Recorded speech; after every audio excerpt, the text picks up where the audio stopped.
Okay, mayong gabi tanan. Salamat kayo sa matag usa nga diha karon. Salamat nga naka-practice ang choir. Salamat kayo. O ganiha repair ng piano pero ako mahuman. Walo ka bugto. Sa unang yung daghanto pulo to ka bo. Siguro kasi kanalan to napalit siguro. So balikan pa na ugma dahil butangan to katong dagko do ako buok yang ibutang daw to kato mao to gaayo sa piano pud sa una suki to nilang hilin. So sa makausap pa, salamat kayo sa matag usa. Maura gyapon ang klima init gyapon pero padayon lang ta gyapon. Okay, marindog ta. Berihan na to pasahon na to dyan sa screen. John chapter 7, verse 37. John chapter 7, verse 37. Kira mo? Okay, kamoy basa. John chapter 7, verse 37. Ready? Ready, read.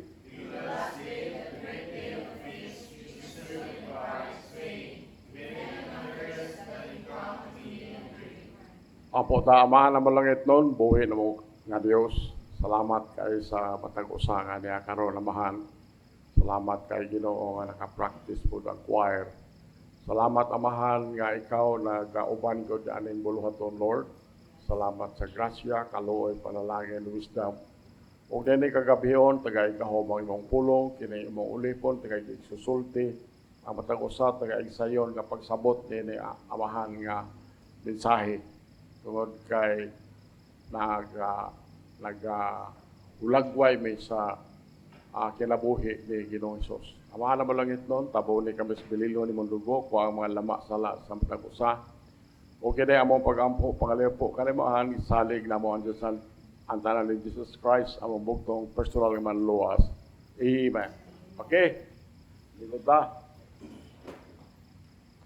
Ikaw din sa John, sa katapusang adlaw, yanang dakong adlaw sa pista.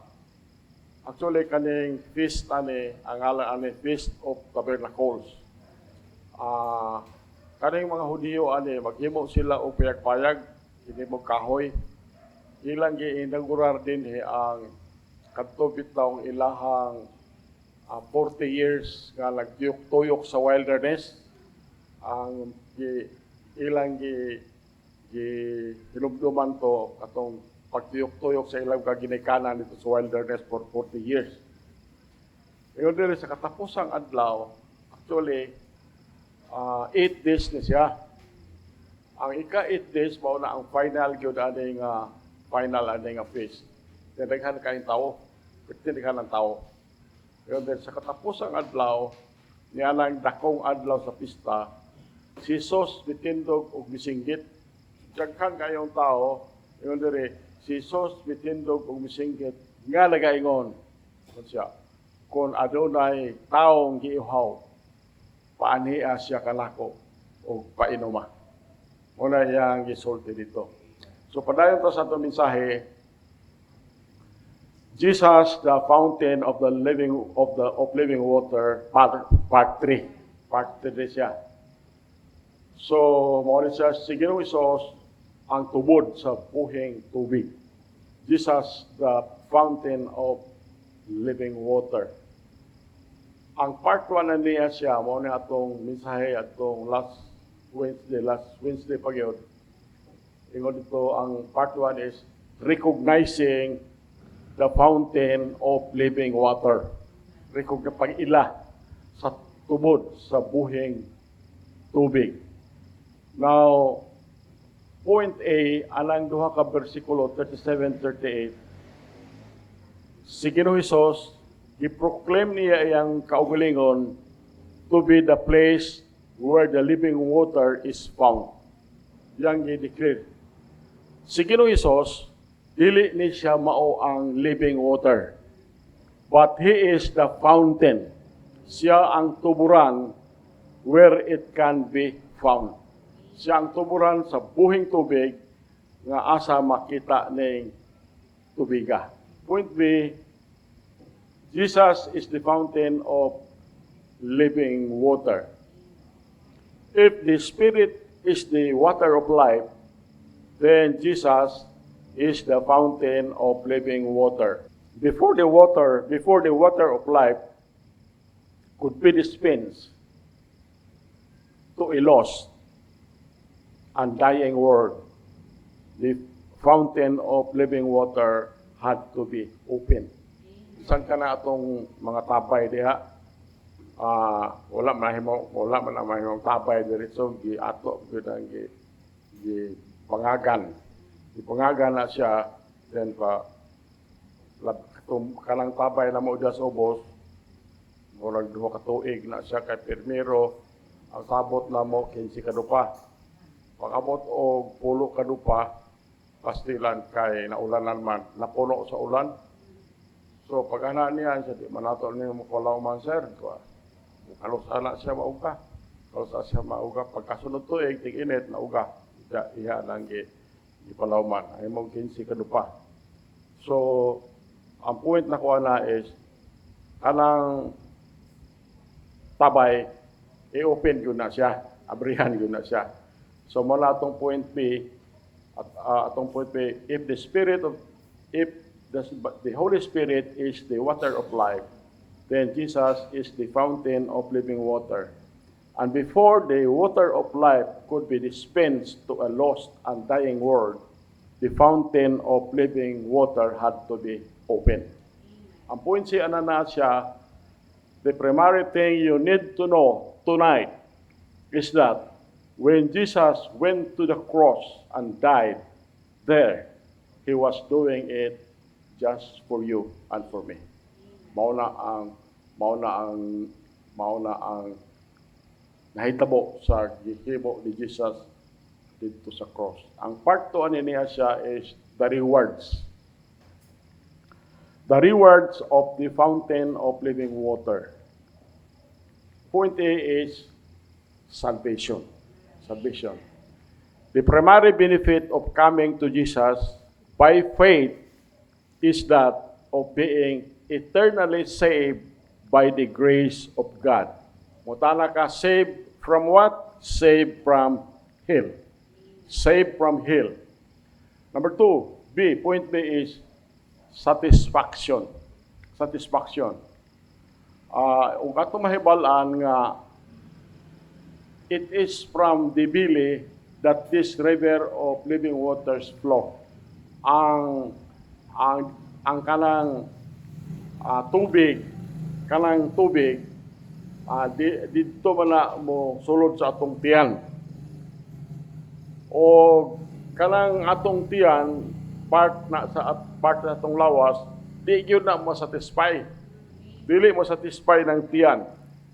Atong paimno na siya, pagkahuman ana, dayon wahaw na pod. It cries out for more. Yet ingon si Ginoong Hesus that if we come to Him, He will give us satisfaction for our pressing needs. Malagay on Jesus Christ. Point C is strength. Strength. The water never abates. The water, dili mo na siya mahubas. Ang tubig, di na mahubas. It is always there and it is constantly refreshing the life of the believer.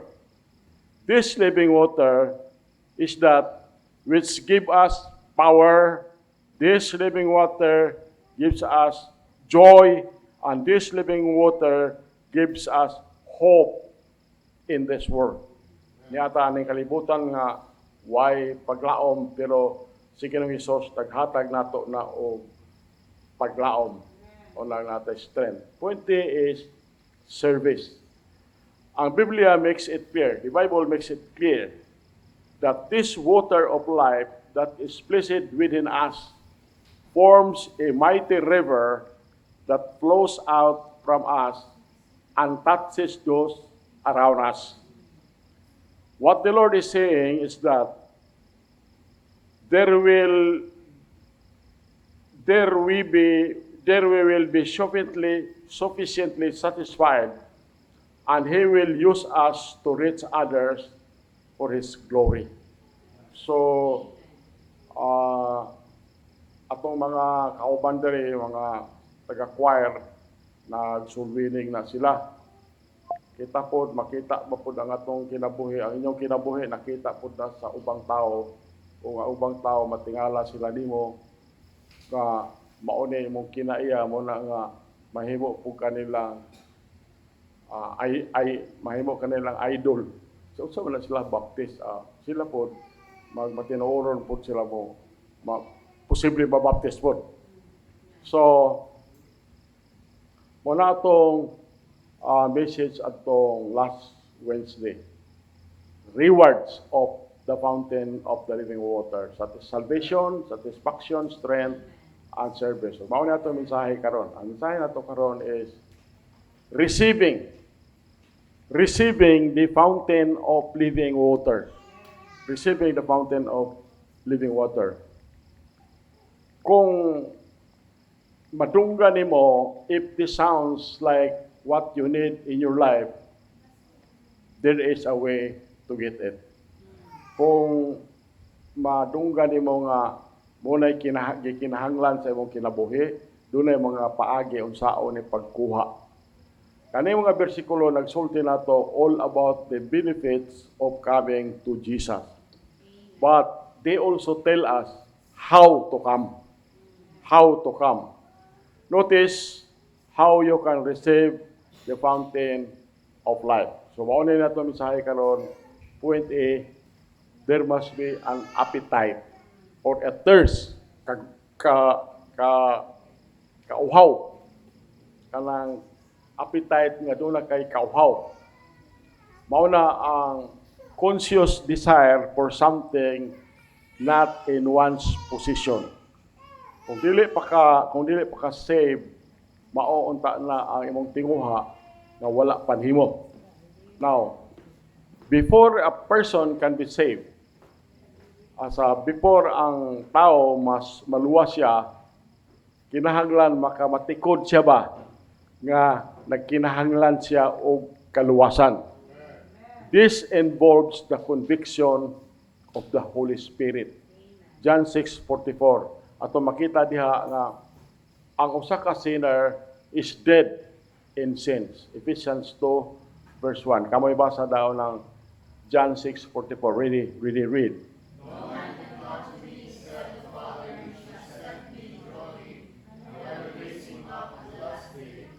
Verse 20, Ephesians 2:1, read. Thank you. So, siguro katong sikik sulwiring makapicture ka ani. Kung magsulwiring ka, kanang tao imong sulwiringan, kinahanglan kung mahimo maka-sense siya nga makasasala siya. Kaya ato man ang basahan nga puro love sin and come short of the glory of God. There is nothing katong walay usa nga matarong, wala bisan usa na siya. Doon na pa ko bersikulo na in the book of Revelation nga ang usa ka pagpamaka sala na siya. Now, basahon na siya, dahil mangutana ta niya nga, ikaw, yun kasi mong pagkabata, hanggang kalorwa, yun ka kakapabakak. Sa imposible. So, makaingon yun ka nga, makasasala ka. So, wala na siya ang conviction. So, pero, kaning conviction anang tawhana, nga murag nakamatikod siya, gibati siya nga makasasala siya. That is conviction of the Holy Spirit. Munang giingon diri sa John 6:44. No man can come to me except the Father which hath sent me draw him until I will raise him up at the last day. So, Holy Spirit na naa siya. Ang balaang Espiritu, the Spirit of God comes by and quickens the dead spirit. Kung di pa ka-save, Naatay spirit pero dead. Patay ang atong balang espiritu. O dinha ang balang espiritu iyahang buhion ang atong dead spirit o at iyang himuon nga ang usa ka makasasala makamatikod siya sa iyang mga sala o sa iyang lost condition. So, when this awareness comes, kung moabot ni nga aware siya nga makasala siya, ang usa ka makasasala can then turn to Jesus for salvation. Now, as long as the sinner is satisfied in his sins and content with his life and has no thought for God, salvation will not come to that life. Kung nagtuo siya nga kaning satisfied siya sa iyang mga sala, kaya kontentor siya sa iyang kinabuhi, then wa siya hulang-hula sa Ginoo, kanang salvation niya, dili yun na niya maabot sa iyang kinabuhi. However, when the sinner sees himself as lost and Jesus as the need of his soul, he can come to Christ, he can trust Jesus Christ, he can believe Jesus Christ, and be saved by the grace of God. Amen. Proverbs 27:7 ingon dito, the full soul loath and honeycomb, but to the hungry soul every bitter thing is sweet. Ano siya ingon niya, ang busog kuno nga kalag giluod sa kalaba. Kanina yung honeycomb, honey bitaw, honeycomb, ang binisaya anak kalaba. Kumao na binisaya sa honeycomb. Ang busog nga kalag giluod sa kalaba, apan ngadto sa gigutom nga kalag, ang matag mapait nga butang matamis. Matamis. So, mauna ang mabasa na to. First is, there must be an appetite and a thirst. Now, if you are full of the Word, kung puno ka sa imong kinabuhi sa sistema sa kalibutan, o murag nagtuo ka di na ka makinahanglan og Ginoo kay ang tao gud nga labi na og maayo kay kahimtang. Abi niya di na siya makinahanglan Ginoo, unya na mangita Ginoo og sakit na. So, kanang tao nga puno siya sa murag hupong ba iyang kinabuhi sa kalibutan. Then murag nakamatikod siya di siya makinahanglan Ginoo. Di gyud ka moduol sa Ginoo. Di gyud ka moduol ni Jesus Christ. But when the soul is empty, kung ang imong kalag hawang o pagibati nimo ang kagutom, even the bitterness of conviction feels sweet, and the path to Jesus seems a blessing thing.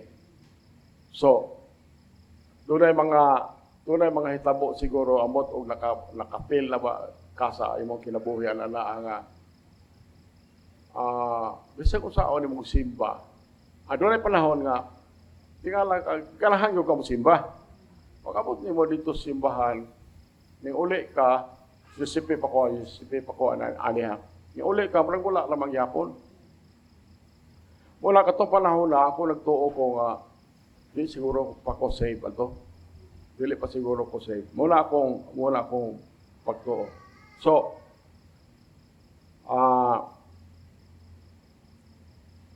kung ang atong kalag hawang na nangita yung ka o pulong sa Dios, bisan pa ang kapait sa nga nakumbinsi ka, batio ni mo na nga tamis kayo na o mauna ang dalan paingon ngadto ni Hesus ug kining dalana butang ni nga panalangin. Now, what a difference a thirsty heart makes it in the sinner's life. Una ato pangutana daha, is your heart hungry tonight? Ay mo kasing-kasing bagi, gutom ba sa pulong sa Ginoo ni kagabion?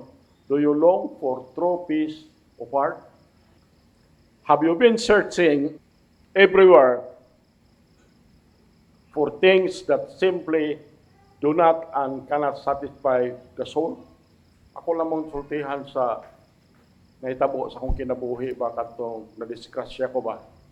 Katong na-disgrasya ko, nga abi na kong okay ra pagtindog na ko, di na mo ko tindog. Nagpali na di ay na akong kuhan, akong femur. Abi mo dito na ko sa hospital na ko dito, higda na ko dito, niya, ibo bitayo na yung tiil na siya. Abi mo no, tingala ko nga, gidalaan mo kong Bible dito sa akong Sunday school teacher, si Mr. Garcia. Akong gibasa ang Bible, pastilan. Kung ni alam na yung pulong sa Ginoo. Kahilak ko ba? Pertuan na, kahigda na. So wala pa, simpa-simpa god. So na, okay man panginabuhi. Okay man. So, parang dili, magkinahanglag, kinahanglan mo simba, pero tuwa na ka, kahigda na ka dito, basa ka Bible, tingala ka, makahila ka. Hindi alam mo na yung pulong sa Ginoo. So, mo nang kung nagtinguha kag tinuod nga kalinaw sa imong kasing-kasing diha nanas pulong sa Ginoo. Na si Jesus tayo makahatag na to ana. Now, nato tayo further pangutana, have you been searching everywhere for things that simply do not and cannot satisfy the soul? Why not come to Jesus tonight? He makes all the difference in life. He is what you have been searching for. Point B, ang pamagi, approach. Ang approach is come. Come. Muduol yun ta. Ato na yung explain ng maayo. B is approach, then come. Jesus invites all the thirsty to come unto Him. Notice several aspects of Christ's cry that great day. Mauna ang invitation niya, come. Masahon na to. Isaiah 55:1. Kamoy basaan ng Isaiah 55:1. Ready, read.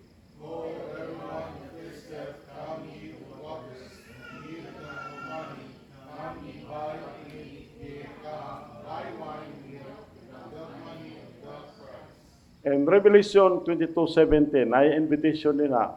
Ready, read.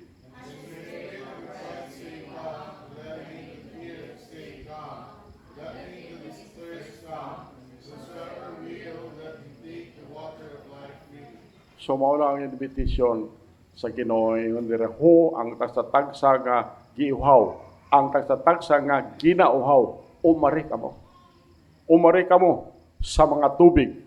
Ug siya nga walay salapi, umari kamo, pumalit og kumaon. Oo, umari kamo, palit og bino og gatas sa walay salapi ug sa walay bili. Sa Revelation 7:22-17 ingon ni og ang espiritu og ang pangasaw unon nag-ingon, dali og tuguti siya nga nagapakadungog nga moingon, dali og tuguti siya nga giihaw nga muduol og si bisan kinsa nga buot, tuguti siya nga mukuha sa tubig sa kinabuhi nga walay bayad. Mauna ang invitation. Invitation is come. Come. Umari ka mo. Number 2 is availability. Yun any man. Ato basahon John 6:37. Kamoy basaan ang John 6:37. Ready, read.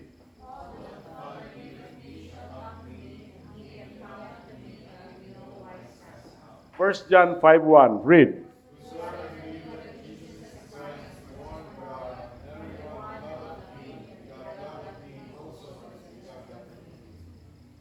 Romans 10:13, for whosoever shall call upon the name of the Lord shall be saved. Bantayan lang nato ang bersikuloha na siya ug magsulwining ka. Kay kanang bersikuloha, kinahanglan i-explain pa nato ang 1 Corinthians 15:1-4. Pag-explain mo ana, pwede na siya ingon diri ato na nang i-quote nga yun for whosoever shall call upon the name of the Lord shall be saved. So, 37 yun siya, ang tanan nga sa amahan ginahatag kanako, muari kanako. Og siya nga nagaari kanako sa bisan unsa nga paagi, dili nako sa likway. Then sa 1 John 5:1 ingon dito, si bisan kinsa nga nagatuo nga si Jesus mao ang Kristo, gianak sa Dios, o ang matag usa nga nagahigugma kaniya nga nagpanganak, nagahigugma usab kaniya nga gipanganak niya. So mao na ang approach is come. Na invitation na kinahanglan available ang tao. Then number 3 is the way is open by Jesus. Ang dalan giabrihan ni Ginoong Hesus. His will is never dry. Ang iyahang tabay dili gyud na mauga. Parehas sa among tabay dia, di ko na mauga na among tabay dia kay nasilalom sa bato ng iyahang tubod. The way is open by Jesus. His well is never dry. If you will only come to Him, He will demonstrate His great saving power in your life. He loves you more than you could ever know. Mao na ang atong Dios. John 31:3 ato na basahon, and He longs to save your eternal soul. All He requires is that you come to Him. Mateo 11:20. Atong basahon din ang gugma sa Ginoo. Okay. Jeremiah 31:3. Read.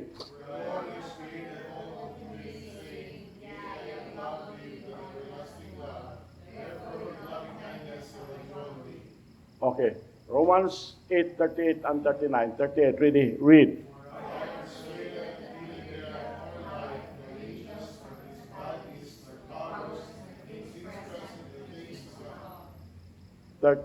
Go.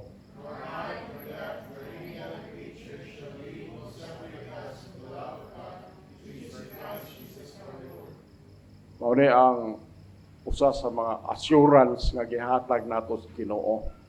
Nga bisag pag unsay mahitabo, dili gyud mulurang ang gugma sa Ginoo nga naa which is in Christ Jesus our Lord. 11:28 Matthew, "Come unto me, all ye that labor and are heavy laden, and I will give you rest." Mao na ang gisulti in the book of Matthew. Then point C is appropriation. Drink. Imong yung himnon. Okay. Kung ako giuhaw, masatisfy lang nako ang akong kaugalingon sa tubig, sa kauhaw nako sa tubig, but the water will work for my heart, for my thirst only, if I drink. You see, ako troho niya, if I am thirsty, I can satisfy that thirst with water, but water will work for my thirst if only I drink it. Di ba? Ang tubig, iuhaw ka. Na tubig din sa baso, pero tanaw lang nimo unsaon pagkawala sa mong uhaw. So, ayong buhaton, magkuha ka o glass, kuha kag baso. Now, bisan pag nagkuha kag baso, butangan ni mong tubig, dili pa na makuha sa imong kauhaw. Dili mo kakuha na sa imong kauhaw. It is only when kuhaon mo itong baso, dayon, ibutan mo sa imong lips, imong takileron, dayon, ang tubig muagas dito paingon sa imong body, that I can receive the benefits of the water. So ingon ana ang illustration na niya siya. Iuhaw ka, pag uhaw nimo, kuha kag baso, utang tubig. At that point, kung di mo imnon, di po kag wala imong kauhaw. So kuha unta nimong baso, dayon imong iputang siya baba, takilero nimo tong baso aron mo agas ang tubig, makuha imong kauhaw niya. Simple kay nga illustration, no? So Jesus is the same way. Ingon ana po, Jesus is the same way. He is available to save you if you see the need. Na makita nimo ang imong kinahanglan nga maluwas ka. He longs to help you and desires to redeem you from sin and hell. And He will if you will only come to Him. Ako nahadlok lang ko ba, daghan kayo nga nakita nila ang kinahanglanon ng maluwas sila. Nahibalo sila bahay ni Ginisos. Pero dili Manila ibitahon si Jesus Christ sa ilang kinabuhi. Hindi nila tugutan si Ginoong Hesus nga luluwas sa ilang kalag. Hindi sila masave. So, please don't you be guilty of doing that same thing. No one is ever saved until Jesus is received into that heart and life. So, mabasa nato na Revelation 3:20. Revelation 3:20. Kamay basa ana. Ready, read.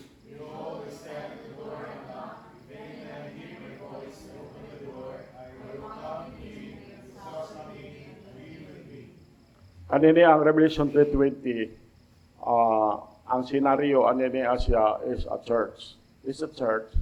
Sirado ang church. Si Jesus Christ was gawas, nanoktok kay gusto sulod. Mao ni ang sin niya. But it can be used also in spiritual application. Ang taong di pa saved, kung makadungog sa pulong si Ginoo, sama ra nga ang Ginoo nagtuktok siyang kasing-kasing nga gusto siya mosulod. Yeah. Mauna na ang Revelation 3:20. Then, John 3:16, kamo na lang recite ang John 3:16. Ready? Recite.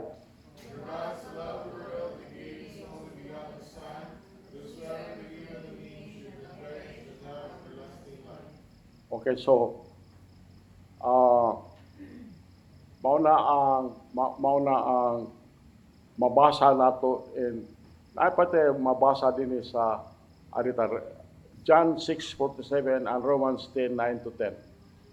John 6:47. Kamay basa na. Ready, read.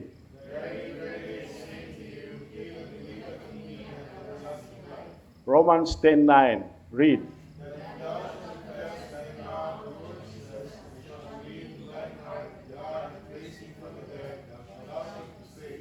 So ako lang na i-qualify kanini siyang Romans 10:9. Dili ang pag-confess ani ang nakasave. Ang nakasave ani ang believe. Na? If thou shalt confess with thy mouth the Lord Jesus and shalt believe in thy heart that God hath raised him from the dead, thou shalt be saved. So ang makasave ani ang believe. Mao nakasave. Ang confess ani i-follow lang ni siya gisulti ni. Gisult is atong isugid after we believe. Mao na siya ang ang import anini. Romans 10:10, for with the heart man believeth unto righteousness, and with the mouth confession is made unto salvation. Ano? Illustration siya. This is an illustration. Israel in Exodus 12. Illustration siya. The blood of the lamb could not save until it was applied to the doorpost. Any family could have slain a lamb and eaten the flesh, but only when the blood was applied was there safety to those abiding in the house. Exodus 12:13. So, nahibalo man ito siguro, painomdom lang nato nga tunay panahon nga, doon na ito panahon na nga kahe kay ang kasing-kasing sa pero dili gyud na pag-awson ang mga Hudiyo sa Egypt nga gihangyo sa Ginoo pinagin Moses. Katapusan gingnan siya nga okay pagpatay mo o karnero dayon pagasig dugo wa mo panapton then ang dugo ibutang dito sa ibabaw ubutang dito sa kilid na dire kilid ihaplas. So pero atong tan-aw na sa asa na gihaplas dire taas dire sa kilid ana makita na to nga murag ug anaon mo siya na siya murag cross. It is a picture of cross. So ingon ana ang atong atong illustration din eh. Any family, bisag any family makapatay, makaihaw man sila og karnero. Kano nila ang unod. Pero kung wala nila hapulas ang blood sa ilang pultahan, sila ba safe? Di sila safe sa Ginoo. Inig lakaw, inig soroy atong angel patay yapon sa kamagulangan. So, it is with salvation. Only the blood of Jesus grants salvation to human soul. Hebrews 9:22 o 1 Peter 1:18 to 19 ingon dito sa Hebrews 9:22 ug hapit ang tanang mga butang diha sa balaod gihinluan pinaagi sa dugo ug gawas pagpaagas sa dugo walay pagpasaylo. Then atong mabasada sa 1 Peter 1:19 1:18 and 19 ingon dito sa 18 tungod kay kamo nahibalo. 18 ba ni? 18. For as much as ye know that ye were not redeemed with corruptible things, as silver and gold, from your vain conversation received by tradition from your fathers. 19. But with the precious blood of Christ, as of the Lamb without blemish and without spot. So, mauna ang gisulti sa verse 19 ingon dito, apan tinaagi sa bililhon nga dugo ni Kristo nga sama sa usa ka lating karnero nga walay daot o walay mansa. So, mauna ang atong kaluwasan, atong last slide ingon diri conclusion. Have you been how you can receive the fountain of living water? A is there must be an appetite. There is a thirst, kauhaw. B, the approach. Mo dool yo ka kay ingon ang Ginoo come. Then imo gyud siya iminon, i-appropriate gyud siya. So nat pangutana ariyo under the blood tonight. Ang atong pagtuo, for by grace are you saved through faith, and not of yourself, it is a gift of God, not of works, lest any man should boast. Unsay atong gituhuan, pagtuo sa dugo. Romans 3:5, whom God had set forth to be a propitiation through faith in His blood, to declare His righteousness for the remission of sins that are passed through the forbearance of God. Dito ta makabuta. Mahal na mo langit nun, buhay na mga Diyos. Salamat sa iyong mensahe, Lord. Salamat, Ginoo, nga sa simple kayo nga paagi ang imong pagpaila, Lord, nga ikaw ang tuburan sa buhi nga tubig. Salamat sa inyong mensahe. Salamat sa imong presensya. Salamat sa matag-usa. O kinamo pag-ampo, pangaliw po kanimo amahang isalig na mo ang tanan ni Jesus Christ. Amo buktong personal nga manluwas. Amen. Okay, lingkod ta.